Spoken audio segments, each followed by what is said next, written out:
Hey, this is Dave DeCamp from antiwar.com. This is anti-war news for Friday, May 26th, 2023.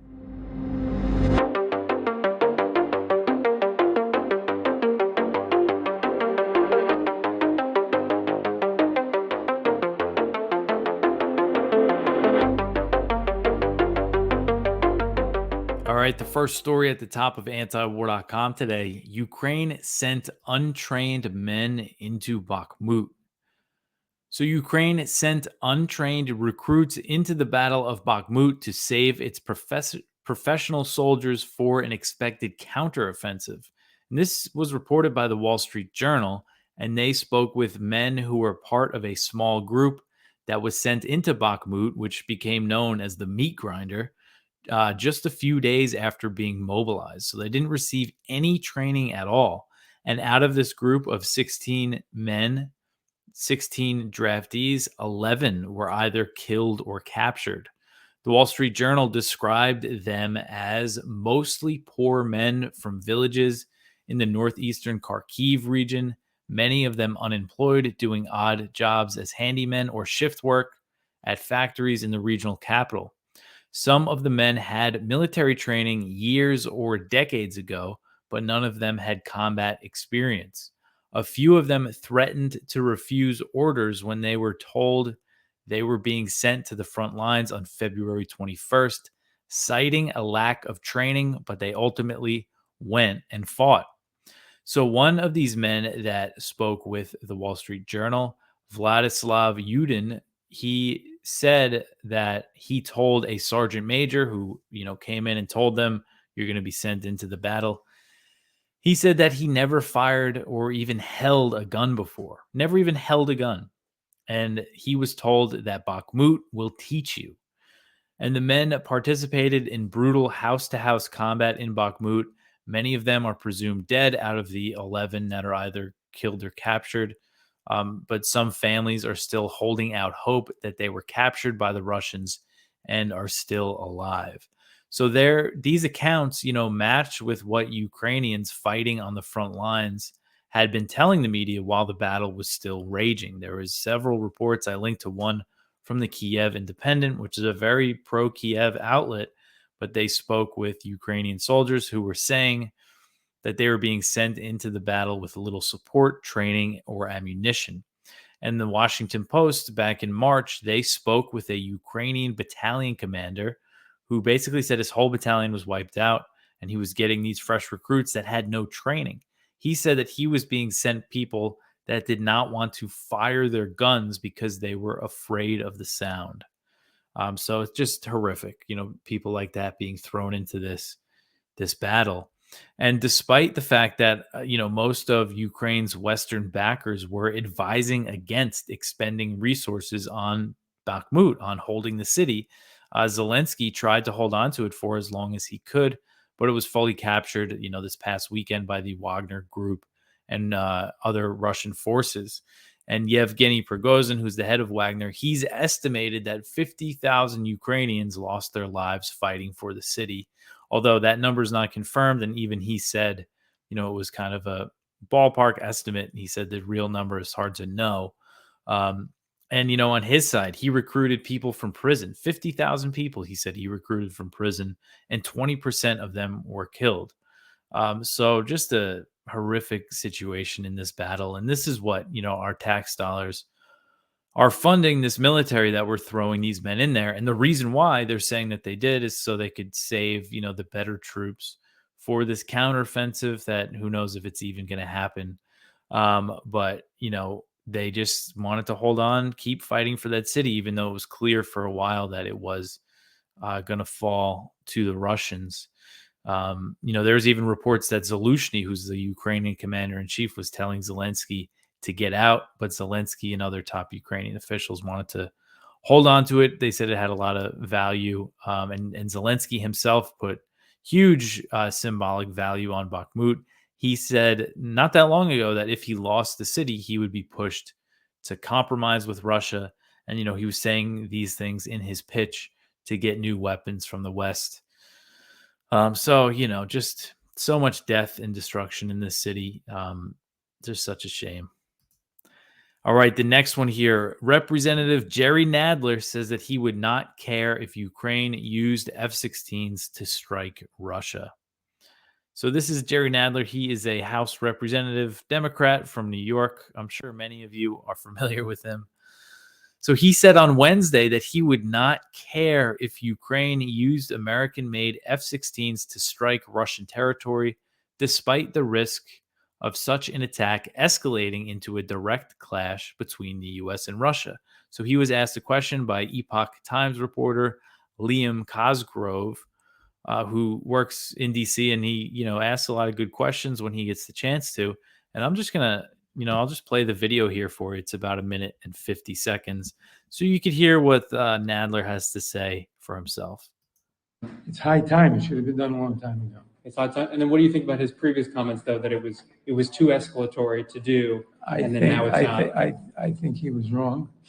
I think every different weapon system first is too escalatory, and then we eventually gave it to them. And they're fighting not only for their lives, they're fighting for democracy, they're fighting for the world order against, just invasion of another country, altering borders by force, which is inadmissible since 1945. And we should give them whatever they need. And are you concerned that they will enter into Russian territory, as there have been recent reports of Belgorod, the border city? I'm not concerned. I wouldn't care if they did. You wouldn't care if they went into Russia? Nope. Really? You would still support them? Turnabout's fair play. I don't think they're going to do it in any large scale. But why should Russia feel that they can invade somebody else and have total safety at home? Well, but that would cross the line to a U.S. sanctioned invasion of Russia by You don't Ukraine. have to sanction it. Well, you would be providing the weapons that conducted it, is what I'm saying. Is if the We're not F-16s providing it for that purpose. I said I personally wouldn't mind. You personally wouldn't mind, but you are a representative of the government. Well, I'm part of the government. I'm not part of the executive branch. Right. But I think we should give them whatever they need.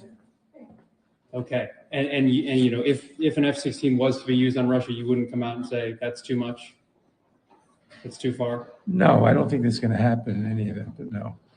They're going to use F-16s for air defense, basically. But there are these reports right now that American weapons are being used in Belgorod, which is, a Russian territory. It's already happening. That may be, but they're not going to use major weapons. I mean, things like F-16s, they need for air defense over Ukraine so that they can provide air.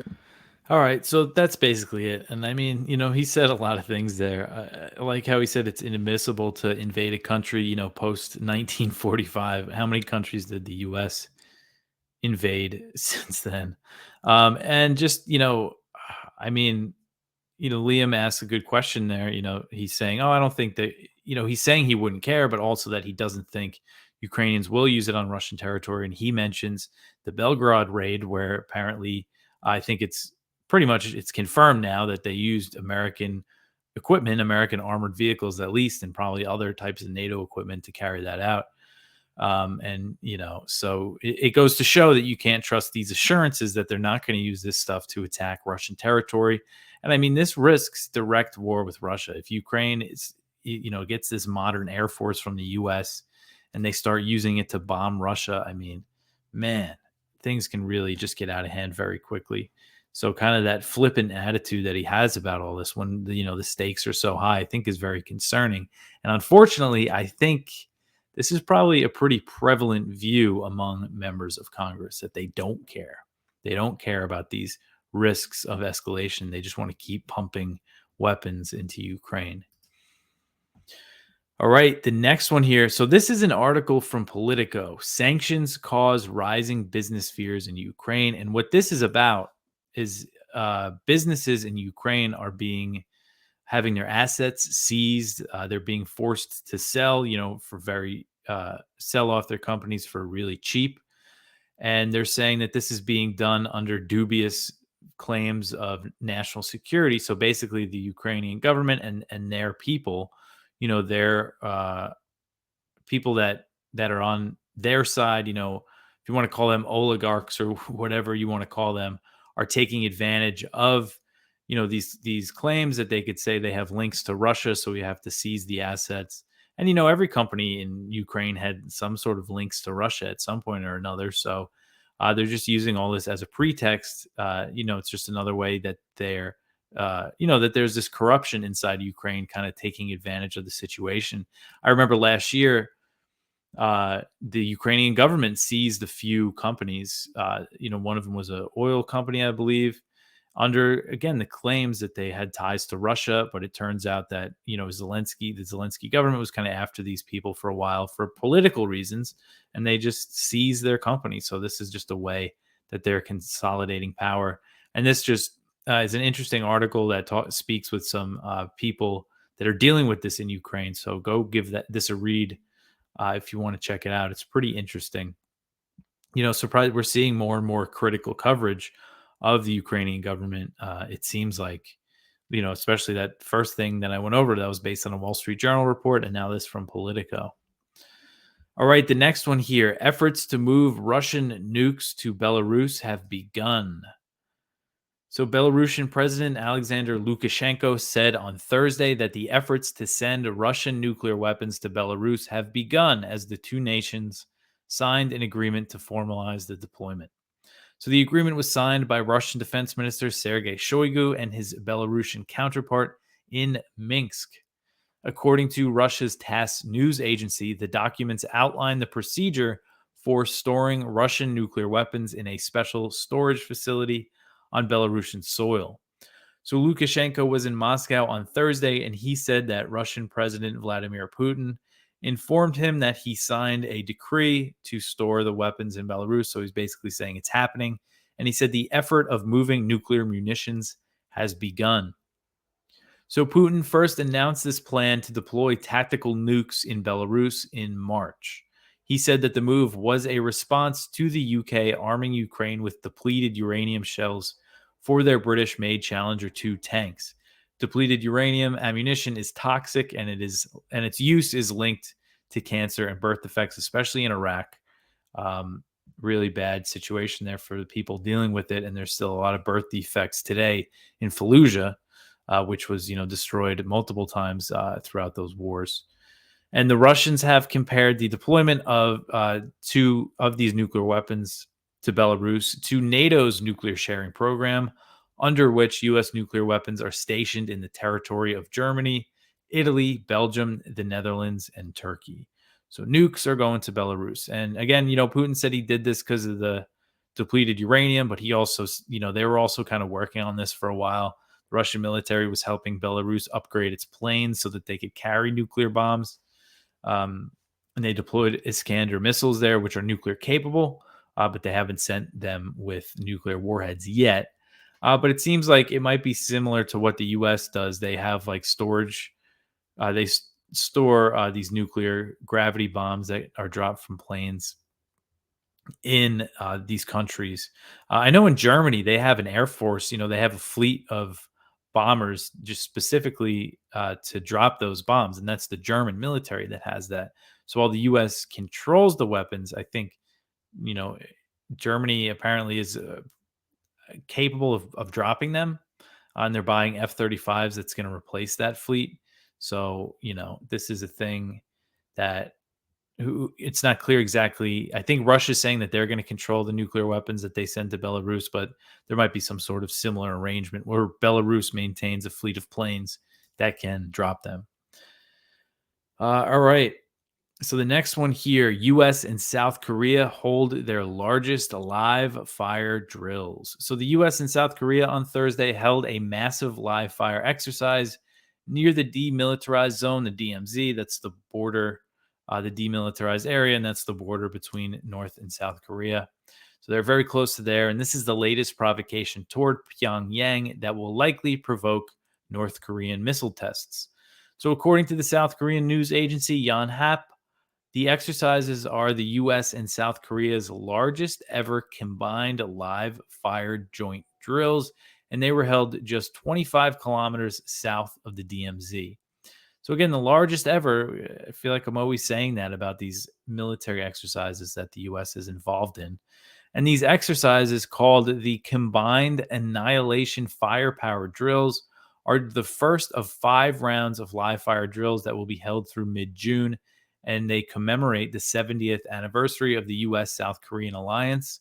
Similar exercises have been held 11 times since 1977. According to AP, this year's iteration involves 2,500 troops from both nations and 610 weapon systems, including fighter jets, attack helicopters, drones, tanks, and artillery. South Korea's defense ministry said that the drills simulated artillery attacks on North Korean military facilities, and troops practiced precision guided strikes to completely annihilate North Korean military threats. The US and South Korea have resumed massive war games after a years long pause that was achieved due to the Trump administration's attempts at diplomacy with Pyongyang. So around 2017, 2018, the US and South Korea stopped doing these big drills. But now tensions are soaring, and the North has fired over 100 missiles since 2022. And apparently they haven't fired any since mid-April, but I'm sure that in response to this and future drills, they're going to start launching things again.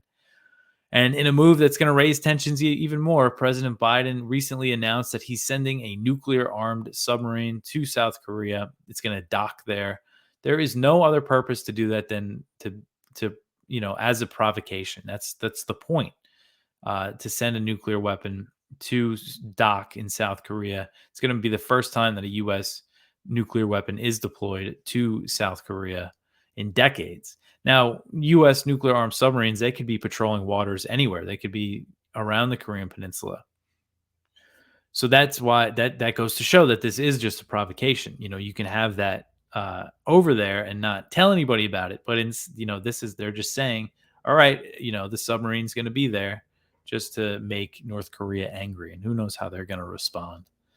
Just completely unnecessary, and there's just no sign that this is going to be changing this policy.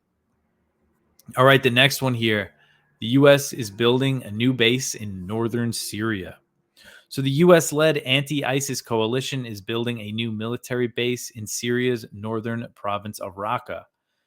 And this was reported by the New Arab, citing a source close to the Kurdish-led Syrian Democratic Forces, the SDF. That's the group that the U.S. backs in eastern Syria, the Kurdish group, and it allows the U.S. to control about 1/3 of Syria's territory. And there's also 900 U.S. troops there, although I've heard that there might be more than that. And there's also contractors. I'm not sure how many, U.S. contractors there are. So, there could be a more sizable presence than we really know about. This report said that there are currently about 24 U.S.-led military sites spread throughout eastern Syria. And, while the U.S., they say that this is about ISIS, and again, this is the anti-ISIS coalition. It consists of other countries, but it's mainly the U.S., and they say that they're there to fight ISIS, but this, maintaining this presence and further entrenching this presence in eastern Syria, it's about this economic war against Syria, against Damascus, which includes these crippling economic sanctions. ISIS holds no significant territory in Syria. They have been a little pretty active lately, but they attack the Syrian government. They don't, those are the big attacks that they've been launching. And if the U.S. got out of there, Syria and its allies and the Kurds and Turkey maybe would deal with the remnants of ISIS. The U.S. doesn't need to be there. In fact, being there probably prevents the country from being stabilized. So unfortunately, the construction of the new base, it does show that the U.S. plans to continue the occupation indefinitely. Congress recently voted down that resolution that was introduced by Matt Gaetz to pull out of Syria in a vote of 103 to 321. And the House also recently voted to maintain sanctions on Syria after an earthquake killed thousands of Syrians. Only 2 members of Congress voted against that legislation, Thomas Massie and Marjorie Taylor Greene.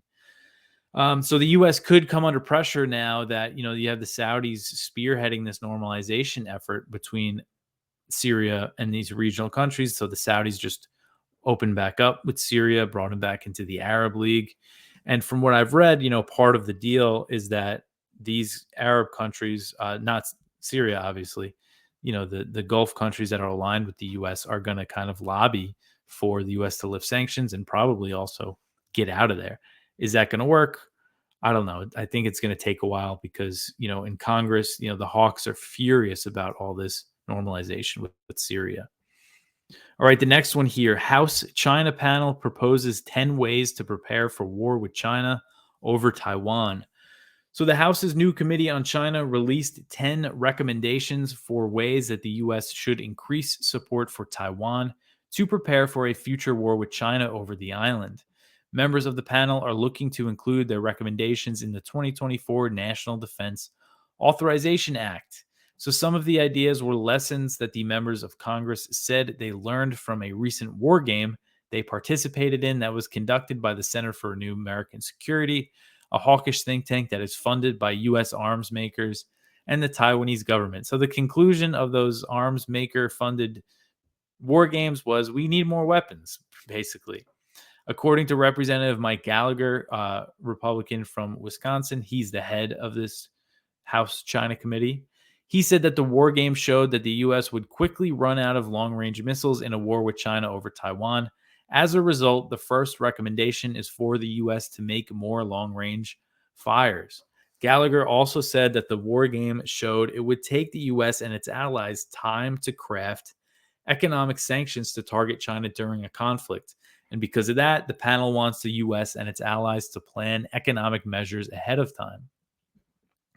The panel shared the 10 recommendations, which include number 1, manufacture and supply more long range missiles to the Indo Pacific region. Number 2, devise severe economic costs in concert with our allies ahead of time should China attack Taiwan. And that's significant because that would kind of lay out a groundwork for at least what the U.S. would do sanctions-wise if China attacked Taiwan. Right now, there's no official policy, have the strategic ambiguity, even though Biden has said he would intervene and send troops to fight to go to war with China if they invade Taiwan. Still, official U.S. policy is not that. But making, if they do spell something out, like if China invades, these sanctions will automatically be triggered. That would be a big deal. That would be a huge change in policy. Number 3, expand combined military training between the United States and Taiwan. Number 4, deliver the $19 billion of backlogged military equipment and weapons that Taiwan ordered from the U.S. Number 5, establish a U.S. military joint task force or joint force HQ for crisis command and control in the Indo-Pacific Command. Number 6, enhance cyber resiliency in U.S. critical infrastructure, especially at port, air, and rail facilities with emphasis on military mobility. 7, help Taiwan train to strengthen its own cybersecurity. 8, create a U.S.-Taiwan combined planning group to build stronger relationships between our defense forces. 9, strengthen U.S. military posture in the region by expanding bases with allies, hardening fuel depots, and enhancing logistics. 10, expand Taiwan's military stockpiles and resiliency to attack. So a lot of those things are already happening, and they're going to be, I think, crafting legislation for specific ways to do these things. And each recommendation is going to be seen as provocative from the perspective of Beijing, especially the steps to increase joint military training between the U.S. and Taiwan and U.S. efforts to get more weapons over there. And we've seen, unprecedented steps to take to give Taiwan more support. And, these Gallagher and these other members of these China hawks, they're trying to sell this as deterrence. They're trying to sell this as a way to prevent war. They're saying this is necessary for peace. But, it's clear from China's actions and rhetoric, as I go over all the time, that, the more the U.S. increases support for Taiwan, the more military pressure the island is going to come under, and the more likely I think a military conflict will be.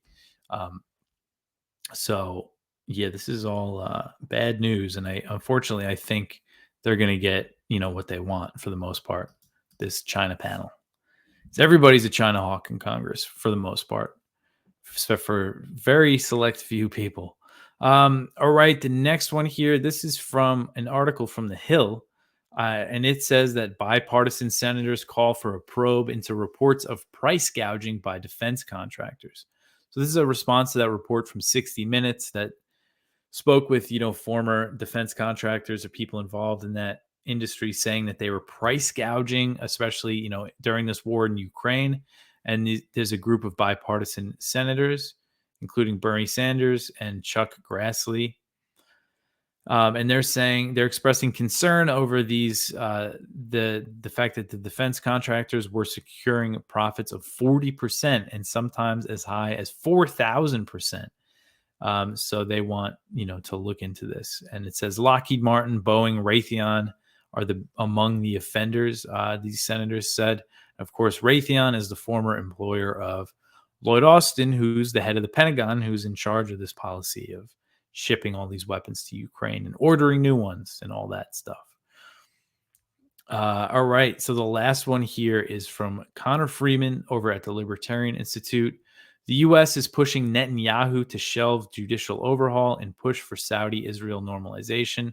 So apparently, according to the Times of Israel, and there's several reports in Israeli media about this, it says that the Biden administration, again, is really trying to push this normalization deal between Saudi Arabia and Israel. And according to a report from Israeli TV, the Biden administration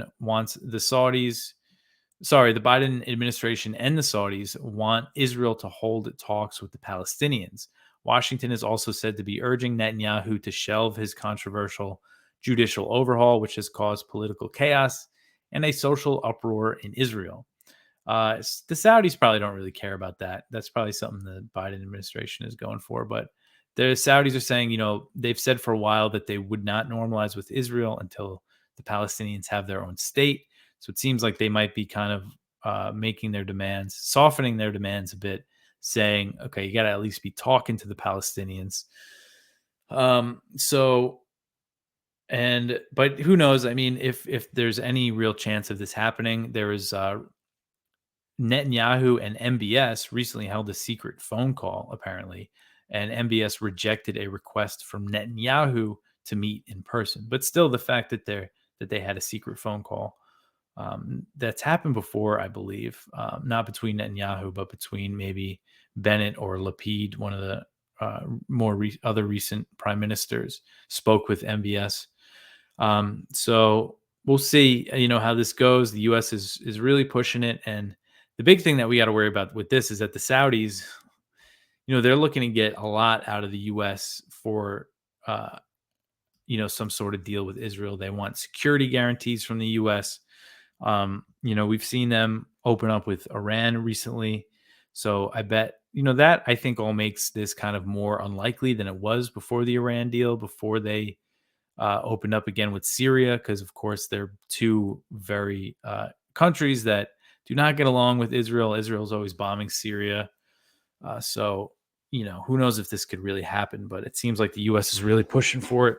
But that's it for the news. Go check out our Viewpoints. We have one from Ted Snyder, trying to build peace one bricks at a time. One from Karen Greenberg, crimes against humanity, American style. One from Nick Turse, survivors of Kissinger's secret war in Cambodia reveal unreported mass killings. That's over at The Intercept. And for Kissinger's 100th birthday, Nick Turse found a lot more information about people that were killed in the U.S. carpet bombing of Cambodia that he was the architect of. And so go check that out. One from Benjamin Schwartz and Christopher Lane. Why are we in Ukraine? And this is the article over, is this Harper's? Yeah, this is the Harper's article. So this is interesting because this was a big piece in Harper's magazine, and it lays out, all the reasons that started the war. And it's basically saying that, everything that we're being told by the Biden administration, by the media, just isn't true. It explains what caused the war and why, it's such a big risk and all that. So it's really good. Go check that out. Again, it seems like more people are, the narrative is kind of getting harder to control. So we're seeing more things like that. And our spotlight is from Colonel Douglas McGregor at the American Conservative. What to expect after Bakhmut.